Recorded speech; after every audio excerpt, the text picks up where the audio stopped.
अस्सलाम वालेकुम दोस्तों, क्या हाल है? उम्मीद है सब खैरियत से होंगे। ये video dental professional, dental assistant, dental hygiene specialist, dental lab technology, BS dental technology और जिन्होंने एफसीपीएस के उनके लिए है जो सऊदी अरेबिया जॉब करने जाना चाहते हैं। तो हमने आपसे बात की थी कि हम आपको डिफरेंट कंट्रीज़ के प्रोसेस के बारे में बताएँगे और कौन-कौन से डेज़िग्नेशन कहाँ काम कर सकते हैं। बहुत सारी कंट्रीज़ थी तो हमने डिसाइड किया कि हम अलग-अलग कंट्री के हिसाब से वो करते हैं। आज हम सबसे पहले सऊदी अरेबिया के प्रोसेस के बारे में आपको बताएँगे। सऊदी अरेबिया में हम तरतीब से कुछ चीज़ें आपको बताएँगे। सबसे पहले हम आपको बताएँगे कौन-कौन से डेज़िग्नेशन काम कर सकते हैं। उसके बाद हम आपको बताएँगे कि क्या प्रोसीजर है और उसके बाद जो स्टेप वाइज़ कुछ चीज़ें इसमें ज़रूरी है वो भी हम आपसे डिस्कस करेंगे। सबसे पहले हम आपको बताते चलें कि सऊदी अरेबिया में पाकिस्तानी 2 ईयर डिप्लोमा वाले dental assistant, dental lab technician, dental hygiene technician काम कर सकते हैं। इसके अलावा सीएसएसडी टेक्नीशियन काम कर सकते हैं। बैचलर्स डिग्री होल्डर जो है उनमें से बीएस डेंटल टेक्नोलॉजी वाले काम कर सकते हैं। हाँ, बिल्कुल बीएस डेंटल टेक्नोलॉजी वाले काम कर सकते हैं, लेकिन बीएस डेंटल लैब टेक्नोलॉजी और बीएस डेंटल हाइजीन टेक्नोलॉजी वाले यहाँ काम कर सकते हैं, जिसको सऊदी अरेबिया में BS BS dental hygiene speciality बोलते हैं, स्पेशलिस्ट बोलते हैं और बीएस डेंटल लेबोरेटरी स्पेशलिस्ट बोलते हैं।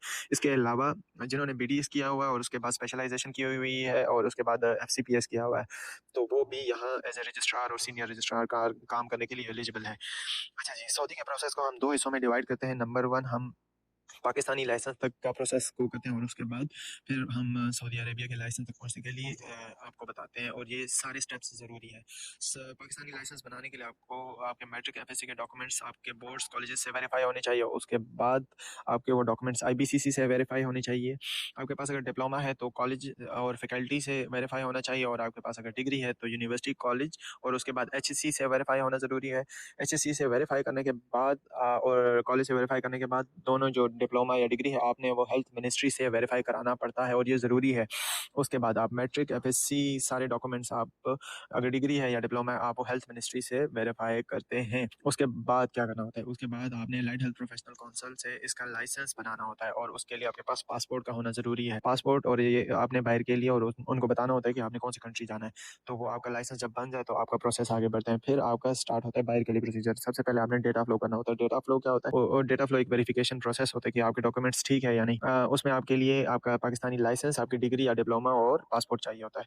वहाँ से वेरिफिकेशन होने के बाद आपका इसके बाद क्या होता है, क्लासिफिकेशन होती है सऊदी के लिए। क्लासिफिकेशन आपने करानी होती है, वो मुमारिस से करानी होती है। एससीएफएचएस इनके कौंसिल का नाम है, वहाँ से करानी पड़ती है। जो डेटा फ्लो के चार्जेस है वो तकरीबन पाकिस्तानी 42 से 45 हज़ार के दरमियान आते हैं।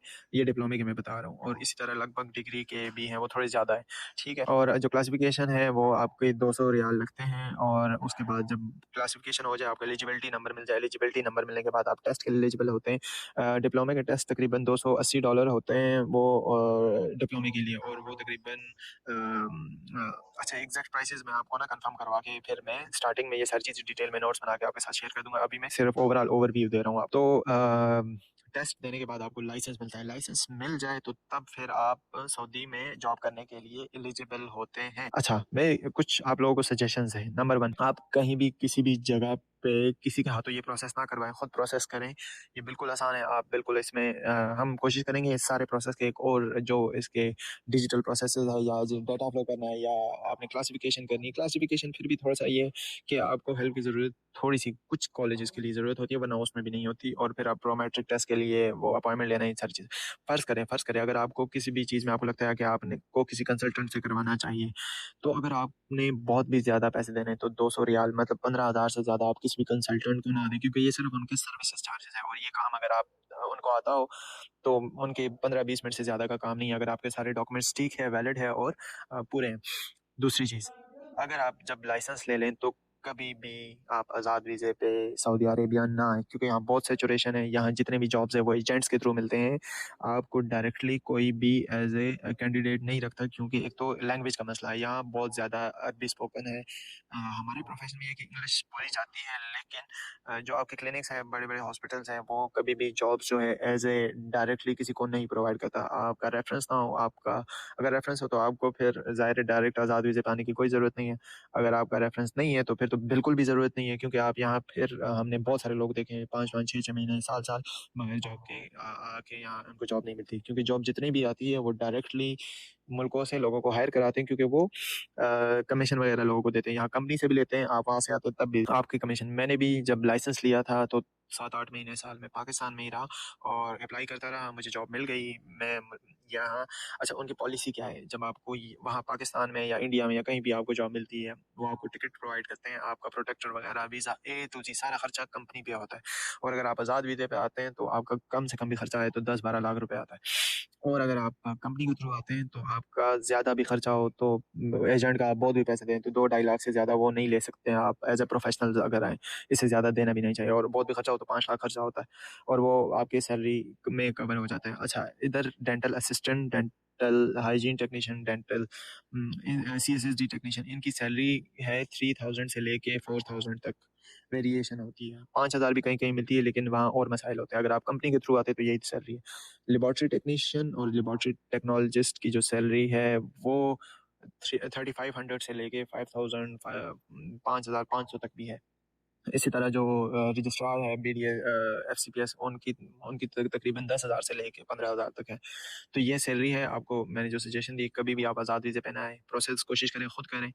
अगर आपको समझ ना आ रही हो तो यूट्यूब से हेल्प लें, अगर उससे भी समझ ना आ रही हो तो फिर कोशिश करें कि कंसल्टेंट से करवाएं, लेकिन 200 रियाल से ज़्यादा, 15,000 पाकिस्तानी रुपए से किसी को भी ज़्यादा ना दें। आगे मैं आपको बताऊंगा कि किस तरीके से आप चेक कर सकते हैं कि आपका कॉलेज वेरीफाई है कि नहीं, और कौन कौन से डिजिग्नेशन सऊदी में काम कर सकते हैं। जैसे मैंने आपको बताया कि सऊदी में जॉब करने के लिए डेंटल के प्रोफेशनल्स के लिए 2 स्टेप्स में प्रोसीजर होता है। एक स्पेसिफिकली पाकिस्तान के डॉक्यूमेंट्स के लिए और पाकिस्तान में ही प्रोसीजर होता है। दूसरा जो प्रोसेस है, दूसरा स्टेप ऑफ प्रोसेस, वो भी पाकिस्तान से ही होता है ऑनलाइन, लेकिन वो सऊदी में होता है, सऊदी की स्पेशलिटीज़ के थ्रू होता है, डेटा फ्लो के थ्रू होता है। तो स्टेप बाय स्टेप जैसे मैंने आपको बताया कि जब जब पाकिस्तान में आपका लाइसेंस बन जाता है, चाहे वो PMDC से बनता है या एलाइड हेल्थ प्रोफेशनल काउंसिल से बनता है, तो उसके बाद लाइसेंस के बाद 2 चीज़ें आपको चाहिए होती है, लाइसेंस और पासपोर्ट, ठीक है? और आपकी डिग्री, ये 3 चीज़ें आपके फर्दर प्रोसेस के लिए। तो पहले आप डेटा फ्लो करते हैं, लेकिन ये मेरी तरफ से एक टिप समझें कि डेटा फ्लो करने से पहले आप अपने डेज़िग्नेशन का क्लासिफ़िकेशन देख लें। तो अभी आइए मैं आपको बताता हूँ कि किस तरीके से आप अपना क्लासिफ़िकेशन चेक करते हैं, और क्लासिफ़िकेशन क्यों ज़रूरी है। जैसे मैंने आपको बताया कि सऊदी में प्रोसेस करने के लिए स्पेसिफ़िकली आपकी यूनिवर्सिटी, आपका कॉलेज सऊदी के कौंसल में रजिस्टर्ड होना लाज़िम है। बेशक वो डिज़िग्नेशन इधर काम कर रहे हैं, मतलब जैसे जैसे डेंटल असिस्टेंट है, डेंटल हाइजीनिस्ट है, डेंटल हाइजीन टेक्नीशियन और स्पेशलिस्ट है, डेंटल लैबोरेटरी टेक्नीशियन है, CSSD टेक्नीशियन है। तो अगर वो पहले से कर भी रहे हैं, लेकिन अगर वो किसी और कॉलेज के हैं, तो आपको फिर अलग से एक प्रोसीजर करना पड़ेगा। तो फ़र्ज़ करें अगर आपका अच्छा, पहले हम डिस्कस करते हैं कि कौन-कौन से स्पेशलिटीज़ यहाँ, कौन-कौन से डेज़िग्नेशन यहाँ काम कर सकते हैं। तो ये इनका सारा लिस्ट है, तकरीबन 99 ऐसे डेज़िग्नेशंस हैं जो अभी तक इन्होंने वो किए हुए हैं कि यहाँ काम कर सकते हैं। अच्छा, मैंने एक दफ़ा देखा हुआ है तो मैं आपको सिंपली उन जगह पे ले जाता हूँ जहाँ पे क्योंकि हमारे रिसर्च जहाँ पे आपको मैं बता दूँ तो 48 नंबर पे डिज़िग्नेशन है डेंटल हाइजीन स्पेशलिस्ट का। डेंटल हाइजीन स्पेशलिस्ट का क्या मतलब है? इसका मतलब वो है कि जिन्होंने बैचलर्स किया हुआ है, जिन्होंने डेंटल में एज़ अ डेंटल हाइजीन उन्होंने बैचलर्स किया हुआ है, BS किया हुआ है। तो या इसका मतलब जिधर स्पेशलिस्ट का वर्ड आ जाता है उसका मतलब है जिन्होंने बैचलर्स किया हुआ है। इनके कोर्स कंटेंट अगर अगर आप इसके अवेलेबिलिटी टेस्ट का वो देख लें तो इसमें इनके कोर्स कंटेंट वगैरह। अच्छा, जो दूसरे हैं डेंटल हाइजीन स्पेशलिस्ट का डेंटल टेक्नीशियन से क्या, हाइजीन टेक्नीशियन का से अलग क्या है?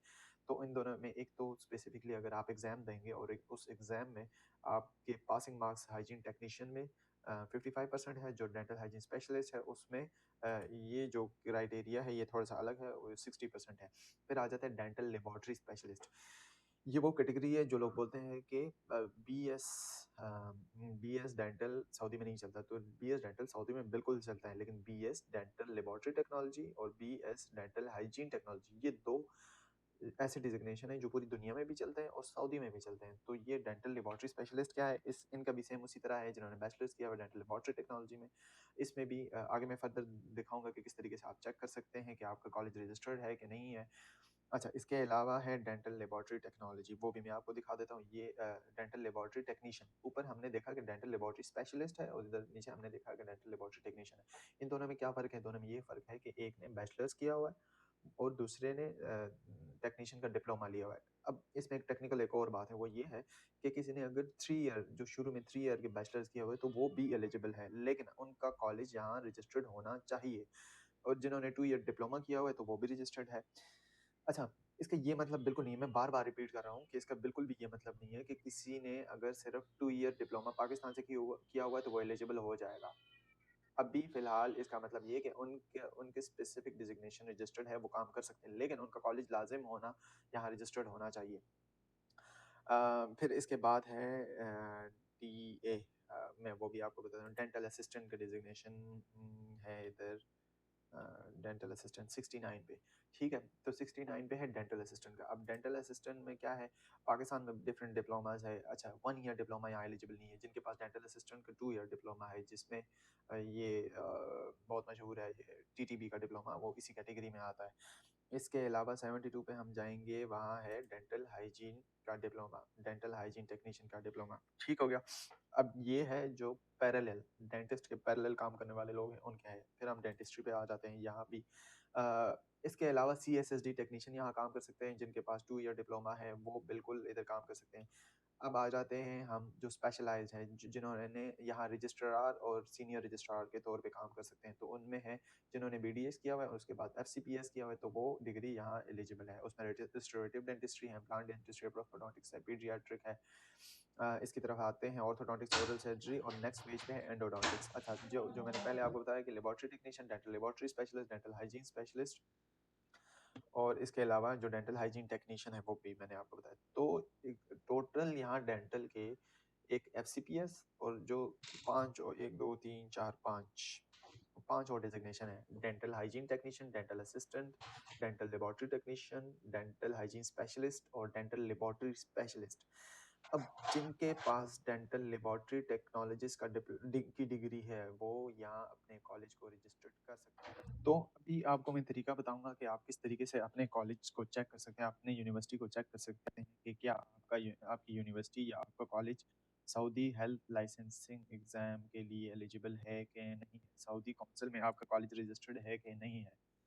तो आपने जाना है मोमारिस प्लस पे, वहाँ पे लॉगिन क्रिएट कर लेना है, लॉगिन आपका न्यू होना चाहिए। लेकिन कोशिश कीजिएगा कि जिस ईमेल से आप बनाएँगे, अगर आप सिर्फ़ चेक करने के लिए कर रहे हैं तो फिर कोई कैजुअल सी ईमेल यूज़ करें। अगर आप एग्ज़ैक्ट नॉर्मल जो आपके फॉर्मल यूसेज में ईमेल है, तो अगर आप उससे एक दफ़ा बना लेंगे, तो फिर वो उसमें रजिस्टर्ड हो जाती है और आप दोबारा से उसको चेंज नहीं कर सकते। एनीवेज़, आपका ईमेल आपने लॉगिन कर लिया, ठीक है? और आप फिर आ जाते हैं सर्विसेज़ की तरफ से, तो डिफरेंट सर्विसेज़ इसमें आ जाती है। आपने सर्विसेज़ सेलेक्ट किया हुआ है, ये मैंने ओपन किया हुआ है। अच्छा, इनमें क्या है, रजिस्ट्रेशन है, रिकॉग्निशन सीपीडीआरस है, issue of good standing certificate है, न्यू क्वालिफिकेशन स्टडी है, प्रोफेशनल सर्टिफिकेशन स्टडी है, इशूइंग लेटर है, एडिशनल सर्विस है। अच्छा, जो मैंने शुरू में आप लोगों को बताया कि अगर आपका कॉलेज रजिस्टर्ड नहीं है, तो आपने न्यू क्वालिफिकेशन स्टडी करनी है। न्यू क्वालिफिकेशन स्टडी क्या है, वो ये है, ठीक है? इसमें आपने अपने कॉलेज को एलिजिबल करवाना होता है, लेकिन उसके लिए भी कुछ रिक्वायरमेंट्स हैं। अभी हम आते हैं कि आप कैसे चेक करेंगे कि आपका कॉलेज रजिस्टर्ड है कि नहीं। तो मैं अप्लाई पे क्लिक करूँगा, अप्लाई में आ जाता है इनके पास कैटेगरीज़। कैटेगरीज़ आ जाती हैं कि डेंटिस्ट्री एंड रिलेटेड स्पेशलिटीज़, या उसमें क्या, तो आपने इधर से अपना प्रोफ़ेशन सेलेक्ट करना है, नर्सिंग का है, मेडिसिन का है, फार्मासिस्ट का है, ठीक है? हम डेंटल का ही चेक करेंगे और फिर रैंक पे आ जाएँगे। अगर आप as a consultant, senior registrar, registrar, resident, general dentist, अब ये ओवरऑल है, मतलब इसमें पाकिस्तान अब इधर देखें स्पेशलिस्ट का क्या क्राइटेरिया है जो हम चेक करते हैं। जो हम चेक जो जो मैंने आप लोगों को बताया अभी, ये स्पेशलिस्ट का मतलब है जिन्होंने बैचलर्स किया हुआ है, जिन्होंने बीएस किया हुआ है, डेंटल असिस्टेंट डिप्लोमा है, टेक्नीशियन भी डिप्लोमा है, और फिर ये इसमें और कैटेगरी जिन्होंने और वो की हुई है। तो हमारे लिए जो वो है 3 ये है, और फिर ये बाकी जो है एफसीपीएस वालों के लिए हैं। ठीक है, तो हम चेक करते हैं सबसे पहले स्पेशलिस्ट की कैटेगरी। अब स्पेशलिस्ट में ये जो चार्जेस के हवाले से हैं, इसको हम आगे फॉरवर्ड करेंगे। अ, ठीक हो गया। There is another ongoing application can apply the services. ये थोड़ा मैंने चेक करने के लिए पहले से वो किया हुआ है, तो उस वजह से। ठीक है, तो उसके बाद ये वाला सर्विस वो आ जाता है। इसमें आप क्या करते हैं, इसमें आप कंट्री को सिलेक्ट करते हैं कि कहाँ से आपने डिग्री या डिप्लोमा किया हुआ है। ठीक है, पाकिस्तान की तरफ आ जाते हैं, फिर कौन-सी अथॉरिटीज़ ने आपको दिया हुआ है। तो इसमें आप क्या करते हैं कि आप मैं इसमें लिख देता हूँ जैसे मैंने डिग्री की हुई है शहीद जुल्फ़िकार अली भुट्टो मेडिकल यूनिवर्सिटी से। अब हमारी जो डिग्री है वो पहले रजिस्टर्ड नहीं थी, जब मैं इधर आया हूँ मैंने इधर से इसमें किया है। अब इसमें आपने सेलेक्ट करना है कि कौन-सी डिग्री आपने सेलेक्ट करनी है, बैचलर्स है, डिप्लोमा है, क्या है?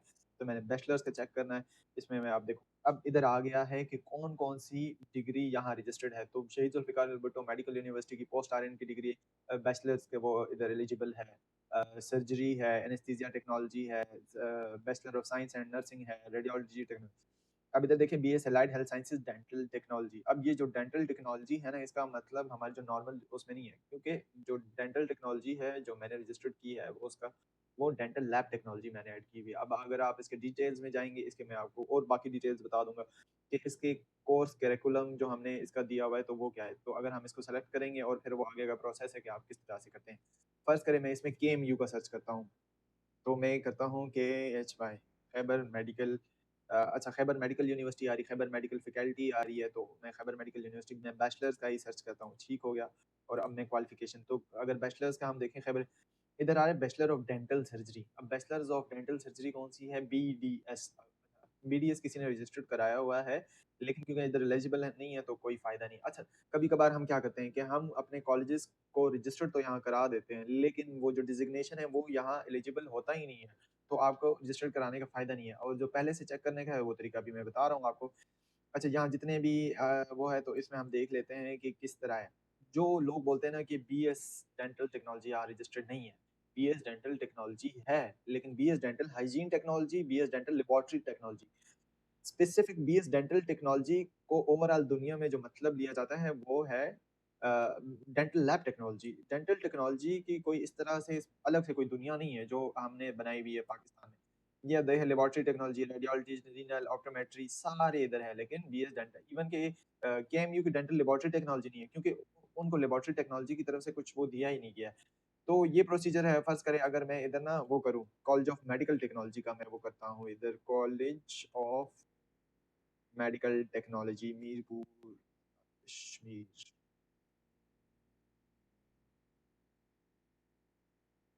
अच्छा, college of medical technology Mirpur Azad Kashmir का है, ओनली एक डिप्लोमा रजिस्टर्ड है इधर, वो है फिजिकल थेरेपी टेक्नीशियन का, ठीक है। और यहाँ मैं college of medical technology PIMS का सर्च कर लेता हूँ, college of medical technology diploma. अच्छा, कॉलेज ऑफ मेडिकल टेक्नोलॉजी का मतलब है कॉलेज ऑफ मेडिकल टेक्नोलॉजी जो पिम्स है, तो उनका क्या है, डिप्लोमा ऑफ डेंटल हाइजीन भी रजिस्टर्ड है, फिजियोथेरेपी लेबोरेटरी टेक्नोलॉजी, और ये ऑपरेशन OT भी है, तो OT वालों के लिए भी ये खुशखबरी है, और फिजियोथेरेपी और ये भी। तो ये मैंने एक डिटेल में हमने इस पे बहुत रिसर्च की है, क्योंकि ये चीज़ें हमारे उससे नहीं थी, और मैंने इस पे अलग-अलग जाके बहुत सारी चीज़ें रिसर्च की, बहुत सारी चीज़ें देखी, बहुत सारी चीज़ों का एनालिसिस किया। और अभी हम फर्दर भी आपको बताएँगे कि पूरी दुनिया में dental lab technology, dental assistant, dental hygiene technology, इन सब का आप किस तरीके से वो कर सकते हैं। इवन के एक और कॉलेज भी है जिसका डेंटल वो है यूनिवर्सिटी है, king Edward medical university Lahore. उसका भी अगर आप बैचलर्स का देखें तो मैं आपको दिखा देता हूँ। इधर bachelor of anaesthesia, imaging technology, medical, इधर आप देखें कि bachelor of sciences allied health sciences dental technology registered है। इसके अलावा भी और चीज़ें हैं। तो ये मैंने आपको एक डिटेल में सारा वो दिखा दिया। तो रजिस्टर्ड है, लेकिन डेंटल टेक्नोलॉजी जो पाकिस्तान में चलने वाली डिजिग्नेशन वो है ही नहीं, वो एग्जिस्ट ही नहीं करती पूरी दुनिया में। तो पाकिस्तान में तो ऐसी बहुत सारी चीज़ें हैं जो एग्जिस्ट करती हैं।